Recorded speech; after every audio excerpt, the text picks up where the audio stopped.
எல்லாருக்கும் வணக்கம்.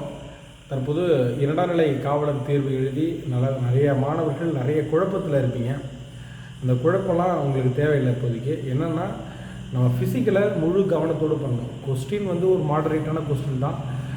அது ஈஸியாகவும் கிடையாது, கடினமாகவும் கிடையாது. பட் ஆனால் நம்ம அதை சரியாக எதிர்கொள்ள முடியாத சூழல் ஏற்பட்டிருக்கு. அதனால் கட் ஆஃப்ங்கிறது மினிமமான கட் ஆஃப் தான் வர வாய்ப்பு இருக்குது. ஏறக்குறைய 56+ இருக்கிறவங்க 100% ஃபிசிக்கல் ஸ்டார்ட் பண்ணிடலாம். அதை தவிர்த்து நம்ம இவ்வளோ வருமா அப்படின்னு உங்களுக்குள்ளே ஒரு மனப்போராட்டம் இல்லாமல் தாராளமாக 56 மேலே இருக்கக்கூடிய மாணவர்கள் நீங்கள் உங்களுடைய உடற்தகுதிக்கான தேர்வை, பயிற்சியை, அதற்கான முன் தயாரிப்புகளை உடனடியாக துவங்கிடுங்க. அதோடு மட்டும் இல்லாமல் நம்ம பார்த்திங்க அப்படின்னா, இந்த கிரேஸ் மார்க் அப்படிங்கிற ஒரு குழப்பத்தில் இருக்கிறோம். நிச்சயமாக கிரேஸ் மார்க் உண்டு. ஏறக்குறைய ஒரு 3 கொஸ்டினுக்கு கிரேஸ் மார்க் இருக்கிறதுக்கான அதுக்கான அதிகாரப்பூர்வ வாய்ப்பு இருக்குது. ஏன்னா அந்த 3 கேள்விகள் தான் அது மாதிரியான வாய்ப்பு இருக்குது. நிறைய பேர் சொல்லுவாங்க 8 கேள்வி 10 கேள்வி அப்படிலாம் சொல்லுவாங்க. ஒரு 3 மார்க் வர்றதுக்கான சூழல்கள் இருக்குது. அதுக்கான சரியான காரணங்களும் இருக்குது.